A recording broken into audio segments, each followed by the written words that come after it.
right here outside of Helmsdale. We've come here to do salmon fishing for the very first time. It's my very first time, in fact. Wow, hold on.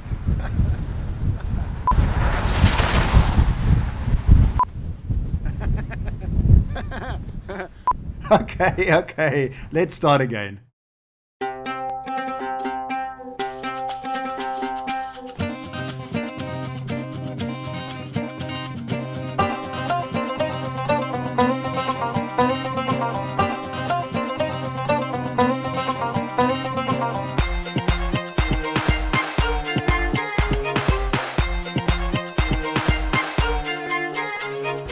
I highly recommend that you don't ever let your box get into that condition. It's very unprofessional. My name is Ezio Taranto. It's an unusual name, so my friends just call me Fish. My journey into fly fishing began in southern Africa, many thousands of miles from where I find myself today, and many years ago.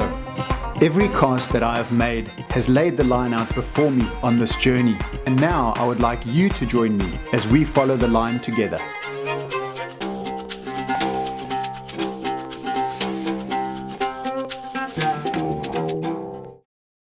Well, this is it. This is the big one, and for me very exciting because I'm about to fish for Atlantic salmon for the very first time. It's a bit of a windy day. We're off to a really cold start. But I suppose that's the Highlands and that's fishing. One of the things that I really enjoy about fly fishing is that it puts me here in the elements, and you have to love it, man. I'm in this quaint little village of Helmsdale, and we're here for the opening of the river. And it's not just about fishing for Atlantic salmon as a species. For me, the most exciting part is that I'm taking part in this wonderful pastime right here in the heart of Scotland. Looking around while listening to the soul-stirring bagpipes, it was obvious I wasn't the only fanatical fly fisherman visiting Helmsdale in the dead of winter. The reason being, the River Helmsdale is one of the first Scottish rivers to open and officially marks the start of the salmon season. I caught up with Sir Michael Wigan, manager of the Helmsdale District Salmon Board, to find out a little more about the event and why it draws a crowd. There's not going to be anything comparable to this in January in a highland town in the north of Scotland. So all those visitors have come, and they've come to have fun. They want to talk and spend the evening and drink and play some tunes. It's a jamboree of a social occasion for anglers and for anyone else.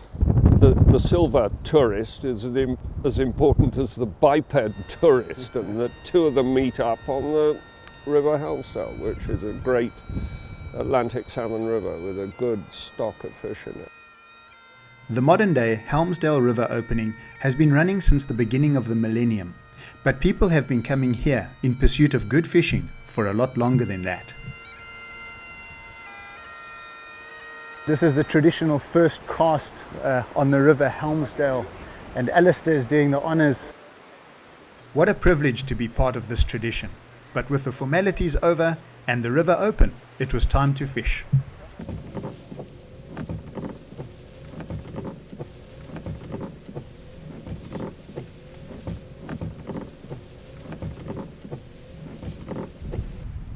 The weather was pretty dismal for the opening day.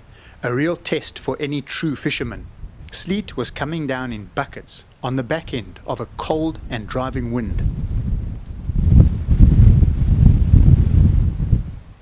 I waited for a gap in the icy rain, and at the first opportunity, I hopped out of the car to prepare my kit.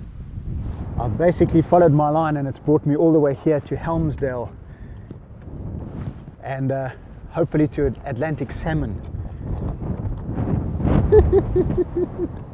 This is insanity.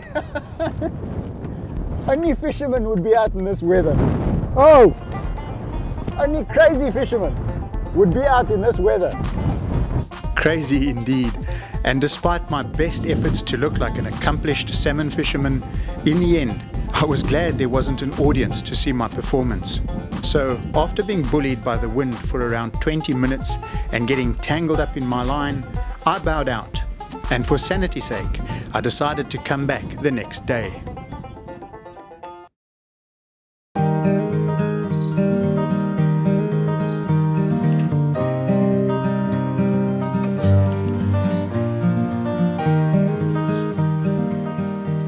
Day 2 in Helmsdale started out bright and beautiful. The snow had settled overnight, the wind and sleet were gone, and I was eager to take advantage of the better weather conditions.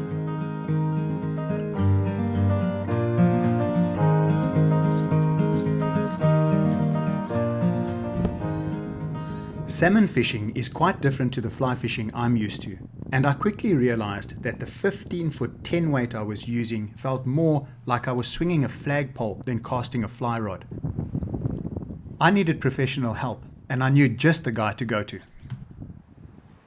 That guy is Ronnie Sutherland, owner of the Helmsdale Tackle Company. I asked him to tell me a little about the kit and the tactics he uses, and to wager some odds on whether we'd catch anything. People come from all around the world to fish here, and they've got a really good chance of catching a January salmon, which is a real priceless early season fish. Absolutely, and traditionally over the years, how many of those have come out? Well, quite often catch one or two on opening day. Obviously the rivers had a good rest over the winter, and these north and east coast rivers have an early season run. Excuse me. So there's every chance of there being absolutely pristine fresh fish in the river system in January. Right. So if they're there, we've got a chance of catching them, and luckily there's always a few. So tell me a little bit about the flies and a little bit about the conditions and how they can alter and affect the fishing. Well, the main thing is the temperature. Obviously we're in the winter here. The water temperature is very cold, air temperature is very cold. If we have no ice in the river, we can still catch these fish by presenting our fly very deep. Yeah. This is a very popular pattern. It's called a cascade. All we've done here is tie it tube style and put a heavy skull head, cone head on the front. Right. And that makes the fly just nose down into the water, gives us some extra weight. Tell me a little bit more about the tactics and the kit. Yeah, the kit, obviously being a trout fisherman, you'll know all about using 8, 9, 10 foot rods and much smaller reels, 6 weight, 7 weight lines. For the salmon fishing, we just scale all that up to, we're using 10 weights, and we're using much bigger, larger capacity salmon reels to take 10 weight lines. Right.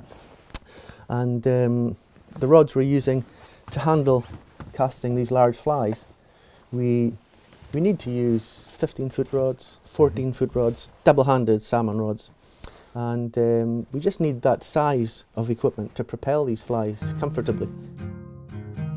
I took Ronnie at his word, and I followed him upstream to one of his favourite pools. I still needed to sort out my kit, but I was encouraged by his enthusiasm to get to the water's edge, a good sign of a good guide.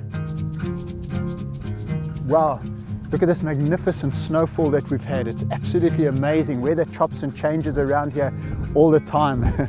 Again, what's not to like about this, but a little bit cold.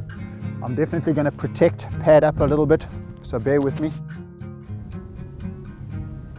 I don't think my fingers have ever felt this cold. I feel a little bit like I'm walking around on a Christmas cake among the icing and the decorations. It's a very nice setting, Ronnie. Pretty nice here, yeah. It takes just a couple of false casts and then one big one to get out there. Yeah, nice, clean across. And then we'll put a mend in our line just to check up the speed, slow it down a little bit more. And now that line is sinking down, and it's getting down to just the right depth. And the fish will basically take it and run with it, won't you? They don't take too heavily, too fast at this time of the season. The fly is moving very slowly. It usually just stops, and it's either the bottom or a fish. And so it can be a subtle little nudge, can it? It can be, yes, because everything's so cold here. Is that the general rule? Once you've been through the pool once, that's about it. You might as well move on. At this early in the season, yes, spring fish tend to be good taking fish. So if you come across one, generally you get them. You'll hook up with them first time down, or possibly second time down. If you feel that you've fished the pool at the right depth and covered the water well, Yes. and you've had no response, yeah, it's time to move on, to be honest. Move on. That was a good take there. Was it? But we missed it. And that's how you would strike, yeah, with a rod? Well, I thought that fish was actually on, but Ah. so I lifted into him, but he obviously just didn't quite have it. The bottom third of this pool now, the current is just the right pace. It's just the right sort of depth, and we expect any fish to be lying here in this pool. They will be lying at the bottom end of the pool Right. here. And we're getting a little bit of snow as well, which is lovely. Yeah, but the fish won't be bothered. No, they don't mind getting wet or getting cold. A blizzard means nothing to these guys. They're quite comfortable on the bottom of the riverbank, on the bottom of the river there. I thought I'd fished in serious conditions before. I've never stood in a blizzard. I think this is And watch technically a live whiteout, for sure. It's technically a what, Ronnie? A whiteout. A whiteout. Whiteout, yeah. Well, it's my first whiteout. But Lovely. I'm still confident. Under these conditions, it becomes very obvious that your equipment, not only your fishing equipment, but your clothing, your glasses, your hats, become really, really important to stay warm and to stay kind of in the game, so to speak.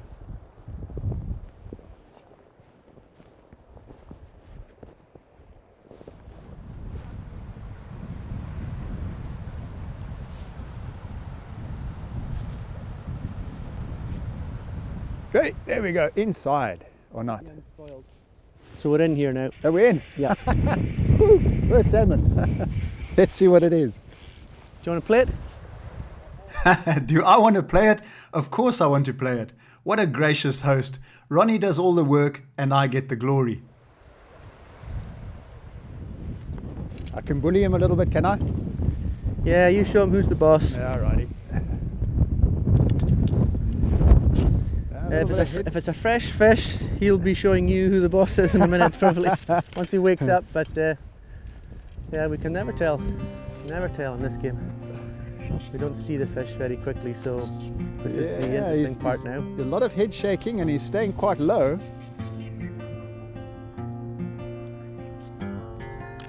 Wow, what a thrill, man. What an absolute thrill. So what's the general thing? Will he take a run as soon as he sees me, Ronnie? He may What do, you yes. think? He'll Yeah. probably get a little more active as he gets closer to the riverbank there. Because he's staying quite low. Yeah. What am I pulling through the eyes? Is that Yeah, ice just in my pulling eyes? through the braided tips there, yeah, that's okay. Alright. Yeah, they keep their heads down. Yeah, he's staying very low. Oh, there he is. Oh, he's a kelp. I can almost see how thin he is. Yeah, he's a kelp, he's quite thin. Yeah, he's nice and he's very thin.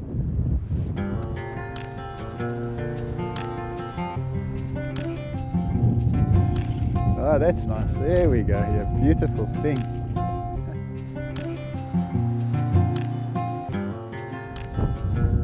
That is amazing. Yeah, he likes to fight. He's not going to give in. There we Right, go. he's almost there now. Yeah, I want to just get his head out of the water. He's fighting. Shorten the line up a little bit and we'll get the net underneath him now. Wow, he's a big fish.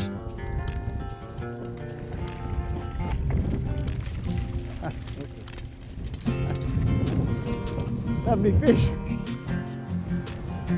He's got a fan of a tail, doesn't he? Yep, so what we'll do here is he's quite well hooked. I've got these. There we are. I've just popped them off and just used them as That's on one of our new a new fire tiger salmon fly. There we go. We've taken it actually from the Rapala lure and turned the Rapala lure into a salmon fly and incorporated all those colours. So we're just trialling this fly at the moment. Yeah, it's been catching a lot of fish, fresh fish, and this is its first go in the spring. But there you go, it's no damage done. Nice one. Well done. So that was a wonderful celt fish on its way back out to the sea.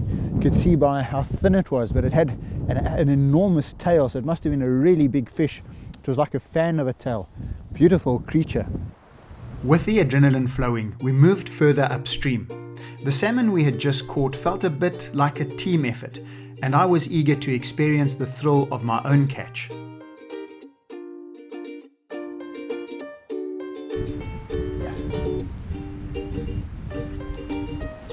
interesting, such a different technique.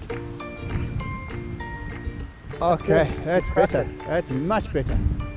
The salmon are in trouble now. Yeah, I like your thinking. Under my tutor's watchful eye, I started to get a real feel for the weight and the size of the rod, and before long, I could even feel it loading. My timing improved and I was getting pretty good distance, even if it meant I was using muscles I didn't even know existed. So we just have to hope. We live on hope. That's right. We're Absolutely. fishermen. After a while, it all became quite sublime. Here I was in the Scottish Highlands, fishing for the king of fish in the falling snow, in one of the most picturesque settings I've ever encountered. And in that moment, nothing else really mattered. It was me and the elements, and we began to merge.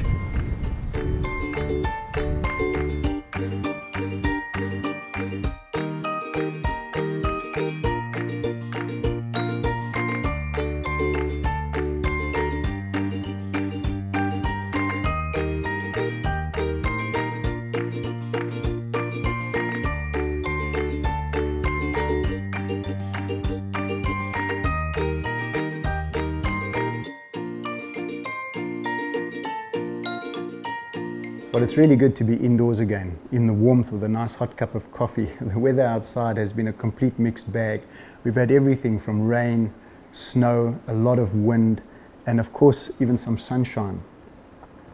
It seems to me like everything is passing through Helmsdale continuously. All of the elements, the people, the fish and the river. And I've had an absolutely wonderful time in this beautiful part of the world. But now it's time for me to move on, because my journey continues.